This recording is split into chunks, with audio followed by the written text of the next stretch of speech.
After beating Super Mario Bros. 2 as a kid, gaming was still fun, but other than Super Mario Bros. 2, I just didn't get that into it yet. To me, the NES was just like an RC car or a cool action figure, entertaining for about 20 minutes on a rainy afternoon, but it wasn't something I'd like to sink hours at a time into. My brain just wasn't wired to sit in front of a CRT for half of the day. Most of the time, I'd rather be playing with friends, digging in the dirt, or watching whatever cartoon or movie I was allowed to at the time. My uncle, however, was a completely different story. He was a massive gamer, so when he found out that we had an NES, he took it as a personal insult that the console was just sitting there collecting dust most of the time. So what he did was, every single weekend, he'd show up at our house bringing over a rotating door of loose NES cartridges. Ice Climbers, Contra, Kid Icarus, Castlevania, G.I. Joe, game after game. And yeah, they were fun to look at and play for short moments, but other than Tetris, I just couldn't get into them as I did with Mario 1 or Mario 2. Most of the time, I'd play for 10 or 20 minutes, get frustrated, and just move on. The truth was, I absolutely hated failing. I didn't have the patience for it when I first started because, unlike today, games didn't hold your hand. Most games, there were no autosaves, and very few had battery saves. So if you lost all of your lives, the game didn't just slap your wrist, it insulted you. It forced you to start over from the very beginning of the zone with fewer power-ups, or at worst, the beginning of the entire game. I assume that the reason Mario 1 and Mario 2 were the only exceptions to my quick rage quits at the time was because those games were pretty much the only games I had, so I kinda had to get good. Or because they just felt way more fair compared to the various games my uncle would bring over. To me, games like Contra or Castlevania felt like an absolute death sentence if I lost alive, since if I did manage to survive far enough, the checkpoints would drop you halfway through the level with a basic whip. In fact, with some of these games, it was actually easier just to lose all of my lives and start the level completely over just so I could power up, which is exactly what I do. The game became harder because you died, stripping away your power-ups and making some areas practically impossible for myself when I was a kid.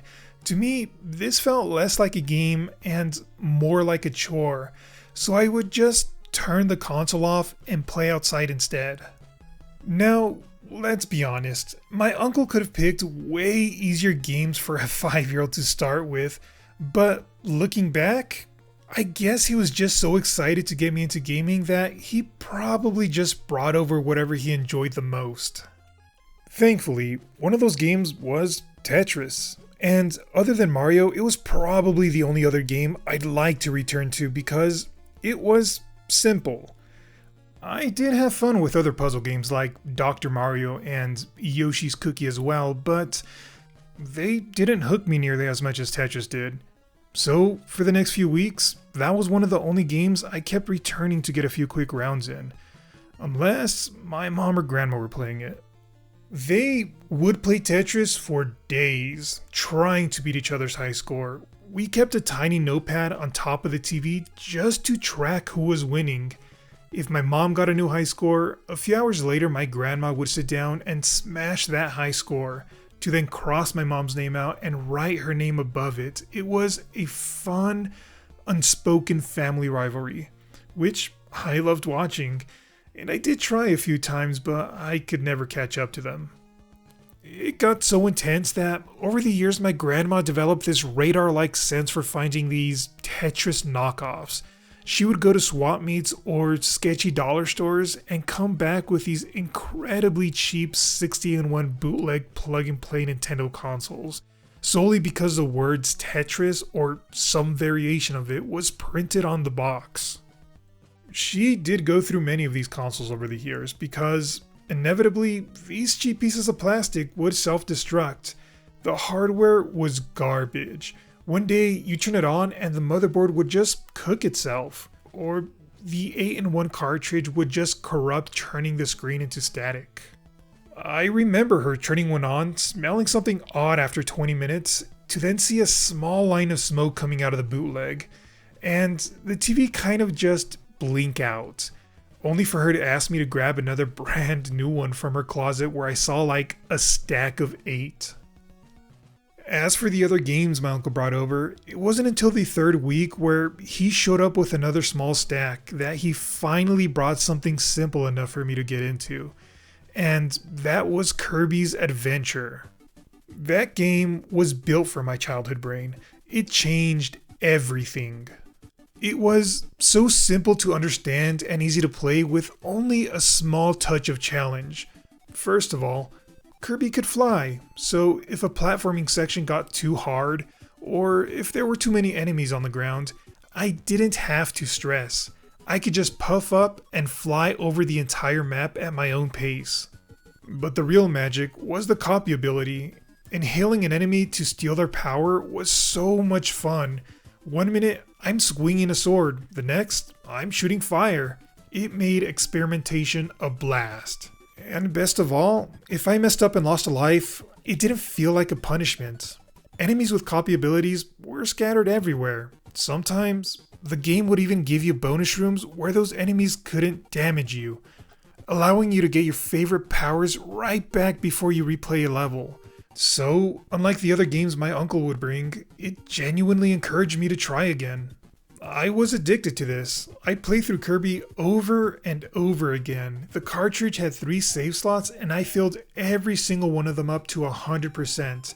Then, I delete the saves just so I could start all over from the beginning. Eventually, I wasn't just flying over everything anymore. I was running through levels, learning enemy patterns, and figuring out exactly which powers to bring into a specific stage to unlock bonus rooms quicker.